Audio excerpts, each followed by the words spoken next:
जय श्री कृष्णा। राधे राधे। श्रीमद् भागवत तृतीय स्कंद का 14वां अध्याय। अब दीप्ति का गर्भ धारण। तो श्री सुखदेव जी कहते हैं, राजन, प्रयोजन वन सुकुर बने श्री हरि की कथा को मित्र जी के मुख से सुनकर भी भक्तिव्रतधारी विदुर जी को पूर्ण तृप्ति नहीं हुई। अतः उन्होंने हाथ जोड़कर फिर से पूछा। विदुर जी ने कहा, हे मुनिवर, हमने ये बात आपके मुख से अभी सुनी है। हे आदिदेव, हिरण्यकश्यप को भगवान यज्ञ मूर्ति ने ही मारा था। ये ब्राह्मण जिस समय भगवान की लीला से ही अपनी डांडों पर रखकर पृथ्वी के जल में से निकाल रहे थे, उस समय उनसे देते राज हिरण्यकश्यप की मूंड भेड़ के किस कारण हुई। तो श्रीमती जी ने कहा, विदुर जी, तुम्हारा प्रश्न बहुत बड़ा ही सुंदर है, क्योंकि तुम श्री हरि की अवतार कथा के विषय में पूछ रहे हो, जो मनुष्य के मृत्यु पास का छेदन करने वाली है। देखो, उत्तानपाद का पुत्र ध्रुव बालकपन में श्री नारद जी की सुनाई हुई हरि कथा के प्रभाव से मृत्यु सिर पर पैर रखकर भगवान के परम पद आरूढ़ हो गया था। वो पूर्व काल में एक बार इसी वराह भगवान और हिरण्यकश्यप के युद्ध में विषय में देवताओं के प्रश्न करने पर देव श्री ब्रह्मा जी ने उन्हें यह इतिहास सुनाया था, और उसी के परंपरा से मैंने सुना है। विदुर जी, एक बार दक्ष की पुत्री दीप्ति ने पुत्र प्राप्ति की इच्छा से कामातुर होकर सायंकाल के समय ही अपने पति के मरीचि नंदन कश्यप जी से प्रार्थना की, और उस समय कश्यप जी खीर की आहुतियों के द्वारा अग्नि जी ने भगवान यज्ञपति की आराधना का सूर्यास्त का समय जान अग्निशाला में ध्यान स्तब्ध होकर बैठे थे। वो तो दीप्ति ने कहा, हे विद्यमान, मत वाला हाथी जैसे केले के वृक्ष को मसल डालता है, उसी प्रकार ये प्रसिद्ध धनुधर कामदेव मुझ अबला पर जोर जताकर आपके लिए मुझे बेचैन कर रहा है। अपनी पुत्रवती सातों को सुख समृद्धि को देखकर मैं ईर्ष्या की आग से जली जाती हूँ। अतः आप मुझ पर कृपा कीजिए, आपका कल्याण हो। जिसके गर्भ से आप जैसा पति और पुत्र रहित उत्पन्न होता है, वह ही स्त्री अपने पतियों से सम्मानिता समझी जाती है। उनका श्रेय संसार में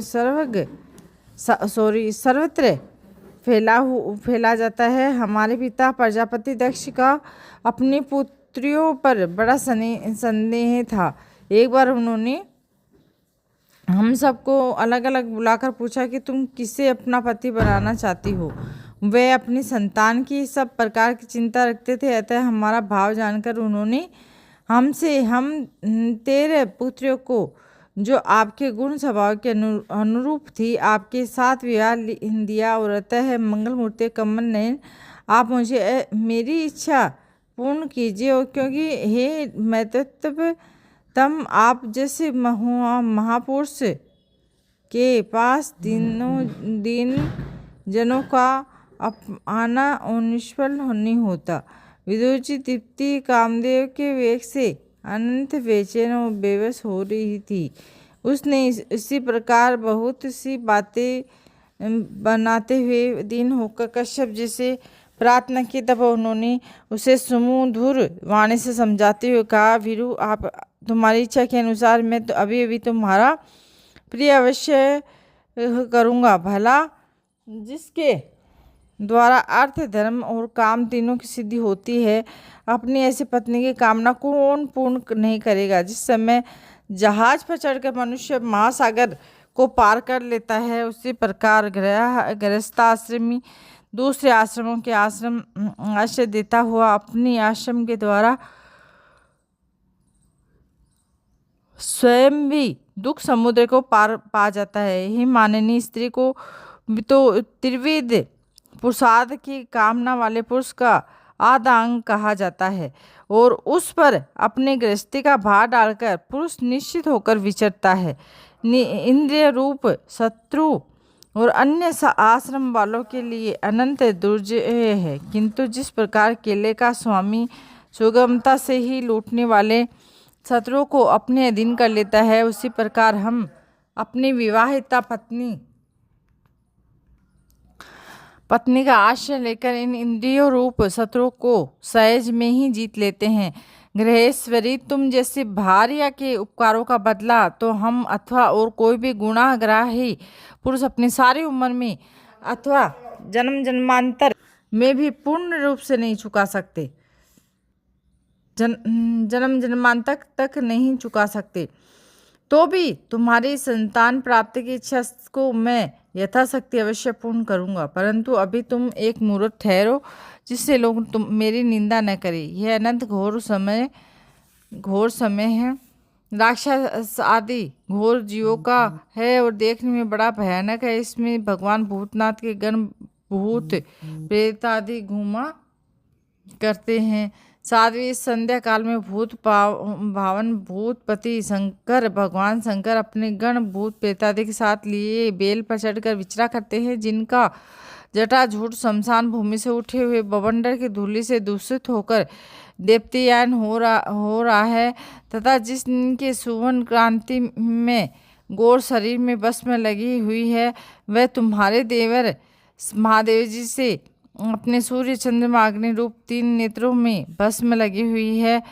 3 नेत्रों से चंद्रमा और अग्नि रूप 3 नेत्रों से सभी को देखते रहते हैं। संसार में उनका कोई अपना या पराया नहीं है, न कोई अधिक आदरणीय और न ही निंदनीय है। हम लोग तो उन अनेक प्रकार के व्रतों का पालन करके अपनी माया को ही ग्रहण करना चाहते हैं, जिससे उन्होंने भोग कर लात मार दी है। विवेकी पुरुष अविद्या के आवरण को हटाने की इच्छा से उनके निर्मल चरित्र का गान किया करते हैं, और उनसे बढ़कर तो क्या उनके समान भी कोई नहीं है, और उन तक केवल सत्पुरुषों को ही पहुँच है।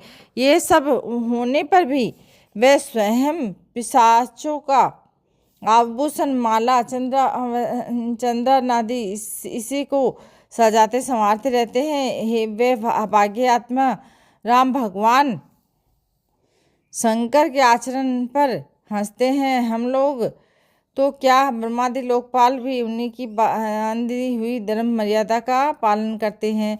वे ही इस विश्व के अधिष्ठान और ये माया भी उन्हीं की आज्ञा का अनुसरण करने वाली है। ऐसे होकर भी वे प्रेतों का आचरण करते हैं। अहो जगत व्यापक प्रभु जी, यह अद्भुत लीला कुछ समझ नहीं आती। मित्र जी, पति के इस प्रकार समझाने पर कामातुरा दीप्ति ने वेश्या के समान निर्जल भार्या का बहुत निर्जल होकर ब्रह्मर्षि कश्यप जी का वस्त्र पकड़ लिया, और तब कश्यप जी ने उसे निंदित कर्म में अपनी भार्या का बहुत आग्रह देख देव को नमस्कार किया, एकांत में उसके साथ समागम किया, और फिर जल में स्नान कर प्राण और वाणी का संयम करके विशुद्ध ज्योति में सनातन ब्रह्मा का ध्यान करते हुए उसी का जप करने लगे। विदुर जी, दीप्ति को भी उसी निंदित कर्म के कारण बड़ी लज्जा आई, और वह ब्रह्मा ऋषि के पास जा सिर नीचा करके इस प्रकार कहने लगे। दीप्ति ने बोली, हे ब्राह्मण, भगवान रुद्र भूतों के स्वामी, मैंने उनका अपराध किया है, किंतु वे भूत श्रेष्ठ मेरे इस गर्भ को नष्ट न करे। मैं भक्त वांसा कल्पतरु उग्र एवं रुद्र रूप महादेव को नमस्कार करती हूँ। वह सत्व पुरुषों के लिए कल्याणकारी एवं दंड देने के लिए भाव से रहित है, किंतु दुष्टों के लिए क्रोध मूर्ति दंड प्राणी है। हम स्त्रियों को पर व्याद भी दया करते हैं, फिर भी सतीपति तो मेरे बहनों और परम कृपालु है, अतः वे मुझ पर प्रसन्न हो। और श्री मित्र जी ने कहा, विदुर जी, प्रजापति कश्यप जी सायकालीन संध्या वंदना आदि कर्म से निवृत्त होने पर देखा कि दीप्ति थर थर काँपती हुई अपने संतान के लौकिक पारलौकिक और उन्नति के लिए प्रार्थना कर रही है। तब उन्होंने उससे कहा, कश्यप जी ने कहा, तुम्हारा चित्त कामनावास से मलिन था, वह समय भी ठीक नहीं था, और तुमने मेरी बात भी नहीं मानी, देवताओं की भी अवहेलना की है। अमंगलमयी चंडी, तुम्हारी कोख से 2 बड़े ही अमंगलमय अधम पुत्र उत्पन्न होंगे। वे बार बार संपूर्ण लोक और लोकपालों को अपने अत्याचारों से रुलाएंगे। जब उनके हाथ से बहुत से निरपराध और दीन प्राणी मारे जाएंगे लगेंगे, तो स्त्रियों पर अत्याचार होने लगेंगे और महात्माओं को शुद्ध किया जाने लगेगा। उस समय संपूर्ण लोगों की रक्षा करने के वाले श्री जगदीश्वर कुपित होकर अवतार लेंगे और इंद्र जैसे पर्वतों का दमन करता है उसी प्रकार उनका वध करेंगे। दीप्ति ने कहा, प्रभु यही मैं चाहती हूँ। यदि मेरे पुत्रों का वध हो तो वह साक्षात भगवान चक्र प्राणी के हाथ से ही हो। कुपित ब्राह्मणों से सर्पादि न हो। जो जीव ब्राह्मणों के श्राप से दंग अथवा प्राणियों को भय देने वाला होता है, वह किसी भी योनि में जाए उस पर नार के जीव भी दया नहीं करते। कश्यप जी ने कहा, देवी तुमने अपने किए हुए पर शोक पश्चाताप प्रकट किया है। तुमने शीघ्र ही उचित अनुचित का विचार भी हो गया और भगवान विष्णु शिव मेरे प्रति भी तुम्हारा बहुत आदर जान पड़ता है। इसीलिए तुम्हारे एक पुत्र के 4 पुत्रों में से एक ऐसा होगा जिसका सत्व पुरुष भी मान करेगा और जिसके पवित्र यश को भक्त जन भगवान के गुणों के साथ गाएंगे। जिस प्रकार खोटे सोने को बार बार तपाकर शुद्ध किया जाता है, उसी प्रकार साधु जन उसके स्वभाव को अनुकरण करने के लिए निवृत्ता आदि उपायों से अपनी अंतकरण को शुभ करेंगे और जिनकी कृपा से उन्हीं का स्वरूप भूत यह जगत आनंदित होता है, वे स्वयं काश भगवान भी उनकी अनन्य भक्ति से संतुष्ट हो जाएंगे। दीप्ति वह बालक बड़ा ही भगवत भक्त, उदार हृदय और प्रभावशाली और महान पुरुषों का भी पूज्य होगा और प्रौढ़ भक्ति भाव से विशुद्ध भावांतित हुए अंतकरण में श्री भगवान की स्थापित करके देहाभिमान को त्याग देगा और वह विश्व में अनासक्त शीलवान और गुणों का भंडार और दूसरों के समृद्धि में सुख दुख में दुख मानने वाला होगा और उसका कोई शत्रु नहीं होगा।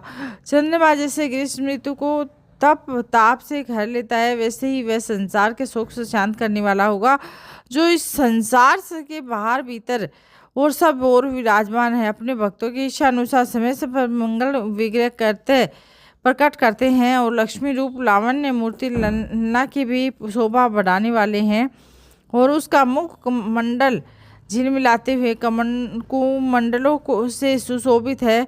उन परम पवित्र कमल नयन श्री हरि का तुम्हारे पुत्र का प्रत्यक्ष दर्शन होगा। तो श्री मेहता जी कहते हैं, विदुर जी, दीप्ति ने जब सुना कि मेरा पुत्र भगवान का भक्त होगा तब उससे बड़ा आनंद हुआ और ये जानकर मेरे पुत्र साक्षात श्री हरि के हाथ से मारे जाएंगे उससे और भी अधिक उत्साह हुआ। बोलो श्री कृष्ण भगवान की जय। श्री कृष्ण गोविंद हरि मुरारी नाथ नारायण वासुदेव। श्री कृष्ण गोविंद हरि मुरारी नाथ नारायण वासुदेवा। श्री कृष्ण गोविंद हरि मुरारी।